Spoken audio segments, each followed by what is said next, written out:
welcome to another video of Learn with Bishran Basala. Today we'll be learning about air separation technology. Okay, so let's see what it is about. So air separation overview. Oxygen is the most prevalent element on Earth. It constitutes 46.6% by weight of the crust and 89% of seawater. It also constitutes 23% by weight, 20.9 by volume of the Earth atmosphere. So oxygen was discovered by seals of Sweden in 1773, followed by this guy and investigated in depth by this guy who named it as oxygen, acid forming in Greek. So Lavoisier studied its support of life by inspiration as well as the acceleration of combustion. Oxygen is a diatomic gaseous element, O2, colorless, odorless, and slightly soluble in water, which is 48.9 milliliter in 1 liter at 273.19 Kelvin. At 90.18 Kelvin and 1 bar, it is a pale blue liquid slightly heavier than water, and at 55.15 Kelvin it freezes into a crystalline solid. Both liquid and solid oxygen are paramagnetic, which is rare as other substances are diamagnetic. Through a normal oxygen is diatomic. It also exists in the triatomic form as ozone and as monoatomic O in the upper atmosphere. As the Industrial Revolution accelerated in Europe, especially in the latter part of the 19th century, there was an increased demand for primary products such as steel and coal to satisfy production of factories. Engineers and scientists began to review the possibility of employing oxygen, this newly discovered element that could accelerate combustion and therefore increase the manufacture of steel products so much in demand.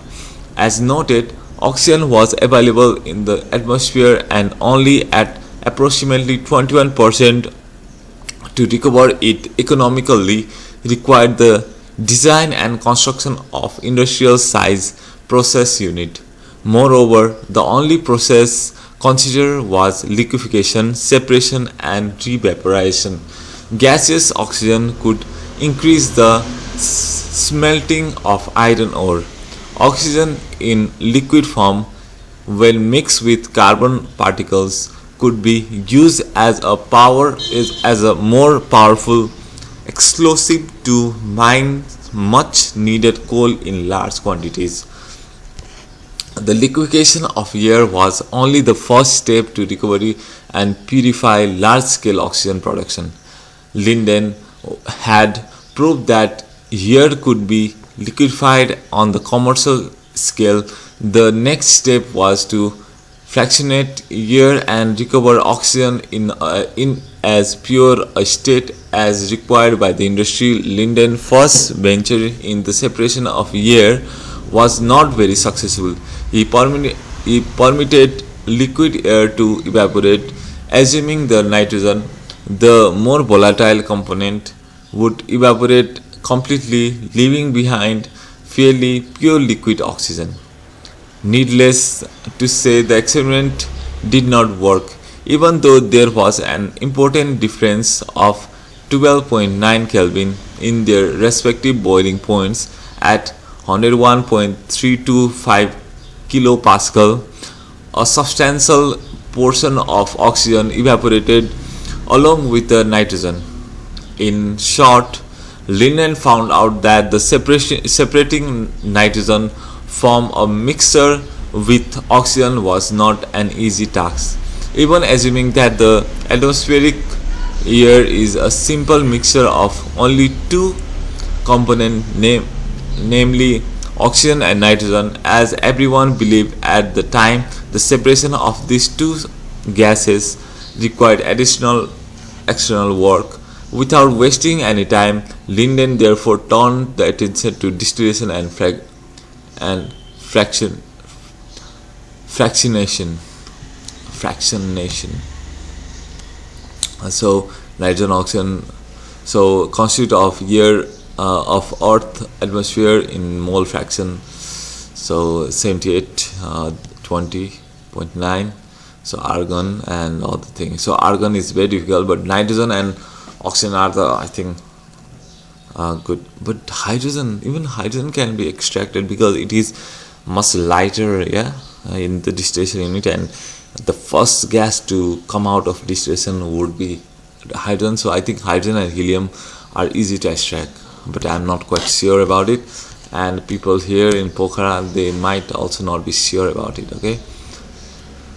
Okay, this I think we have to do in, this is more of some, or let's do it. Okay, Linden process only, let's do it and we'll go forward. Okay, come on. Linden first fractionation I don't know, fractionization machine. Although Linden had taken out a patent in 1891 for the industrial machine that liquefied air, his first gear fractionization column was actually designed only in 1902. It consists of a single column with random packing. After the usual purification to remove carbon dioxide and H2O using NaOH, the process here are compressed to 200 bar and pass through a series of exchanger in countercurrent heat exchange with outflowing products. Air was liquefied using the Joule-Thomson effect. Part of the liquid product was sent to the top of the signal tower as reflux.